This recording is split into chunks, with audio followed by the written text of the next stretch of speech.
দর্শক, এই সব হয়েছে বাংলাদেশে। প্যালেস্তাইনের সমর্থনে ইসরায়েলের বিরুদ্ধে ওখানে ক্ষোভ বিক্ষোভ দেখানো হচ্ছিল। তো তার মধ্যে বাটার যে শোরুম, সেখানে ঢুকে ভাঙচুর, লুটপাট, জুতো চুরি এইসব করা হয়েছে। একাধিক জায়গাতে এইসব হয়েছে। আর দেখছেন, আর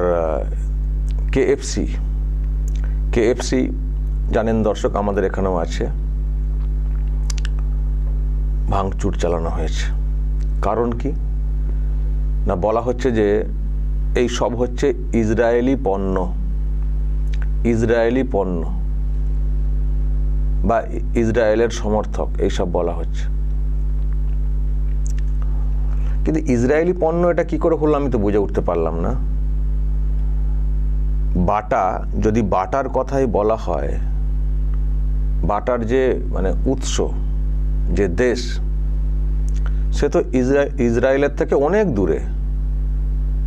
দেখুন নিচে ইসরায়েল, আর কোথায় চেক রিপাবলিক, কোথায়, যেখানে বাটার উৎস বলে বলা হয়ে থাকে, অনেক দূরে। ইউরোপের কোথায় তার অবস্থান। বাটার মনে একটা দপ্তর রয়েছে এতে, সুইজারল্যান্ডে, বড় সদর দপ্তর বা হেডকোয়ার্টার বা যাই হোক। কিন্তু শুরু তো যেটা পরিবার বাটা, টমাস বাটা, তাই না নামটা? তো সে তো চেক প্রজাতন্ত্র, কোথায় দেশ আর কোথায় ইসরায়েল? তো সে তার বলে বাটার শোরুমে সব ঢুকে হামলা, ইসরায়েলি পণ্য বলে। অ্যাকচুয়ালি ইসরায়েলি পণ্য বলে হামলা নাকি জুতোটাকে চুরি করবে এই সুযোগে? এটা ভাববার কি বিষয়টা দর্শক। ইসরায়েলি পণ্য হিসেবে হামলা নাকি এই সুযোগে কিছু লুটপাট করে নেব? বহুজাতিক সংস্থা, সুতরাং ইসরায়েলি কানেকশন টেনে দিয়ে চলো ঢুকে পড়ি, লুটপাট করে নি। আমার সেটাই মনে হয়েছে, এই সুযোগে কিছু লুটপাট করে নাও, এটাই হচ্ছে উদ্দেশ্য। আর কিছু বীরত্ব দেখাও, ভাঙচুর, বিরাট বিপ্লবী দেখাও। আর কেএফসি যেটা হয়েছে, কেএফসি কোথাকার কোম্পানি? আমেরিকার কোম্পানি। আমেরিকা থেকেই ওটার উৎস, যে পুরো বিষয়টা এখন বিশ্বে ছড়িয়ে রয়েছে কেএফসি। তো সেটাও ইসরায়েলি প্রোডাক্ট বলে হামলা। আমি দর্শক আরও কয়েকটা কারণ দেখছি। ইসরায়েলি প্রোডাক্ট ভেবে যেমন বলা হচ্ছে, আমার মনে হয় আরও কিছু কিছু কারণ, যেটা ওখানে দেখে থাকি আর কি, যে ইসরায়েলের ব্যাপারে প্রতিবাদ করতে গিয়ে আমেরিকার পতাকাকে মাটিতে লোটানো, ভারতের পতাকাকে মাটিতে লোটানো, তার ওই আর কি সমর্থক কান্ট্রি, সেই হিসেবেও মনে হচ্ছে টার্গেটটা হয়ে যাচ্ছে। নাহলে কেএফসি কোথাকার, নাকি কিছুই বোঝেন না ওনাকার, সব ইসরায়েলের বলে কেউ একটা হাওয়া তুলে দিয়েছেন, তাতে সব আরম্ভ করে দিয়েছেন। ব্যাপারটা কি কিছুই বোঝেন না। কেএফসি কোথাকার কোম্পানি, বাটা কোথাকার কোম্পানি, জানি না। বাটা তো আমাদের ভারতে খুবই জনপ্রিয় একটা ব্র্যান্ড। আবার ভারতীয় পণ্য ভেবে নিয়ে আবার এরকম হয়েছে কিনা একটা বাটা ইন্ডিয়া, ভারতে একটা খুব জনপ্রিয় ব্র্যান্ড। তো এখন এখানকার তৈরি জিনিসপত্র হয়তো ওখানে যায় কিনা, যাই হোক, এটা বুঝতে পারছেন। ভারত, আমেরিকা আর ইসরায়েল ডিরেক্টলি এইসব দেখলেই এখন আক্রমণ হয়ে যাচ্ছে। এবং আক্রমণ বলতে এটা আমি বলছি, ঠিক আছে, ইন্ডিয়ান কানেকশন, আমেরিকার কানেকশন বা আরও অন্য জায়গার কানেকশন, সব ঠিক আছে। কিন্তু যারা ওখানে ইনভেস্ট করেছেন, যারা ওখানে কর্মচারী, এই যে শোরুম টোরুম করার ক্ষেত্রে, ওখানকার লোকও তো আছেন এর সঙ্গে যুক্ত হওয়া, শাখা হিসেবে যারা ধরুন ব্রাঞ্চ খুলেছেন বিভিন্ন ব্র্যান্ডেড কোম্পানির। তো ওখানকার লোকের তো ইনভেস্টমেন্ট, ওখানকার লোকজনেরাই তো ওখানে কাজ করেন, ওখানকারেরই তো সম্পদ এগুলো। তো তাহলে ক্ষতিগ্রস্ত কারা হচ্ছেন? আপনারা হয়তো কেউ কিছু লুট করে নিচ্ছেন জুতো টুতো নিয়ে গিয়ে, কিন্তু দেশের সম্পদ, দেশের সম্পত্তি, দেশেরই তো সব। ওই চেক প্রজাতন্ত্র, ওখান থেকে তো লোক এখানে কাজ করতে আসেননি। বা আমেরিকা থেকে লোক তো এখানে কাজ করতে আসেননি, এখানে ওখানকার লোকই তো কাজ করছেন, চাকরি করছেন।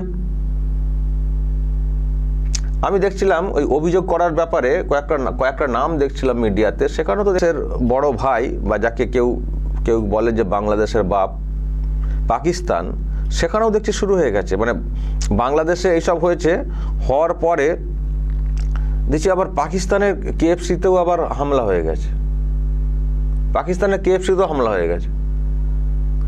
ভাবছি এরা কারা, এরা কি দেশ, এরা কি কোথায় মুখ দেখাবে, মানে ইন্টারন্যাশনালি এরা নিজেদের ইমেজটাকে কি করছে।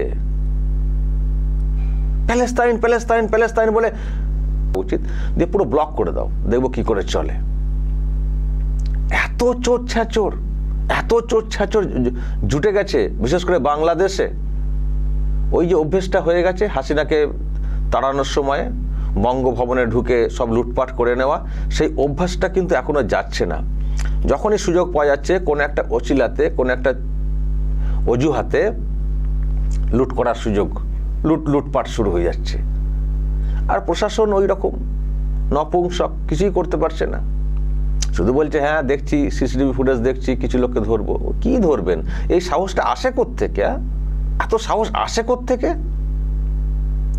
তবে শেষে একটা কথা বলবো দর্শক, এটা তো এখন হচ্ছে বাংলাদেশে, এই পরিস্থিতি কিন্তু এই বাংলাতেও খুব দ্রুত শুরু হবে। বাংলাদেশে বা পাকিস্তানে যেমন আইন শৃঙ্খলা বলে কিছু নেই, যা খুশি করা যায়, লুটপাটটা বৈধ হয়ে যায়, এইসব ক্ষেত্রে ইমানি দায়িত্ব পালন করছেন। বলা হচ্ছে যে প্যালেস্তাইনের সমর্থনে ইমানি দায়িত্ব পালন করছি। এটা ইমানি দায়িত্ব? লুট করে নেওয়া, চুরি করে নেওয়া, এটা ইমানি দায়িত্ব পালন হচ্ছে? এটা ইমান? বেঈমান। আমি যেটা বলছিলাম দর্শক, যে দৃশ্য দেখছেন বাংলাদেশে, খুব শীঘ্রই এই বাংলাতেও শুরু হবে। এখানেও এই ধরনের উচ্ছৃঙ্খল পরিস্থিতি আমরা দেখতে পাচ্ছি, আর সরকারও সেগুলোকে আলগা দেয়, কড়া হাতে মোকাবিলা করে না। যে অরাজকতা দেখতে পাচ্ছি বাংলাদেশে বা পাকিস্তানে, আমি বিশেষ করে বাংলাদেশের কথাটাই বেশি করে বলবো, যেহেতু আমাদের একেবারে পাশে থাকা দেশ। মানে এই রকম সিস্টেম অদূর ভবিষ্যতে আমাদের এই বাংলাতেও শুরু হবে, যদি না বাংলাতে পরিবর্তন ঘটে। একটু খুব নিশ্চিত করে বলতে পারি। দর্শক বলবেন, যদি আপনাদের এই নিয়ে কিছু বলার থাকে অবশ্যই বলবেন, কমেন্ট বক্সে নজর রাখবেন আরামবাগ টিভিতে।